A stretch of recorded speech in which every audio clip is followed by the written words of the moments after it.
ஆன்மீக நேயர்கள் அனைவருக்கும் இனிய காலை வணக்கம். உங்கள் ஜாதகத்தில் எந்த கிரகம் அடிப்படையில் வலிமையான நிலையில் இருக்கிறது, எப்படி கண்டுபிடிக்கிறது? ஒவ்வொரு ஜாதகத்திலையும் பார்த்தீங்கன்னா ஒவ்வொரு கிரகம் அடிப்படையில் வலிமையான நிலையில் இருக்கும். அதாவது திக்பலம் சொல்லுவாங்க. லக்னத்தில் உள்ள குரு பகவானும், அதாவது லக்னத்தில் புதனும் குரு பகவானும் இருந்தார்னாக்கா திக்பலம் அடைவார்கள்.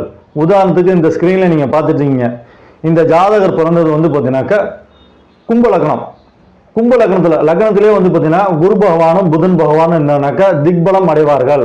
அதாவது மற்ற கிரகங்களை விட லக்னத்தில் உள்ள குரு பகவானும் புதன் கிரகம் இருந்துச்சுனாக்கா அதிகப்படியான வலிமை நிலையை பெறுவார்கள். 4ஆம் இடம், இந்த கும்பலக்கணக்காரருக்கு 4ஆம் இடம் பார்த்தீங்கன்னாக்கா ரிஷபராசி. ரிஷபராசியில் பார்த்தீங்கன்னா அதாவது 4ஆம் இடத்துல சுக்கிர பகவானோ அல்லது சந்திர பகவானோ இருந்தானாக்கா திக்பலம் அடைவார்கள். மற்ற கிரகங்களை விட சுக்கிர பகவானும் சந்திர பகவானும் வலிமையான நிலையில் இருக்கிறார்கள். இதற்கு காரணம் அதுதான் பார்த்தீங்கன்னாக்கா 7ஆம் இடத்துல சனி பகவான் இருந்தார்னாக்கா மற்ற கிரகங்களை விட பலம் ஜாஸ்தி. 7ஆம் இடத்துல சனி பகவான் பார்த்தீங்கன்னா திக்பலம் அடைவார். அதாவது சிம்மராசி, கும்பலக்கணத்துக்கு 7ஆம் வீடு பார்த்தீங்கன்னாக்கா சிம்மராசி. சிம்மராசியில் சனி பகவான் இருந்தார்னாக்கா சனி பகவானுக்கு பலம் அதிகமாக இருக்குதுன்னு அர்த்தம். 10ஆம் இடம் பார்த்தீங்கன்னாக்கா விருச்சிக ராசியாக வரும். 10ஆம் இடத்துல சூரிய பகவானோ அல்லது செவ்வாய் பகவானோ இருந்தார்னாக்கா மற்ற கிரகங்களை விட சூரியனும் செவ்வாயும் பலமாக இருக்காங்கன்னு அர்த்தம்.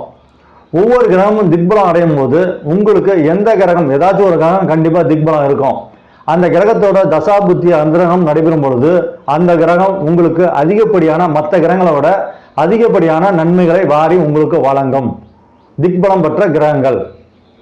நன்றி.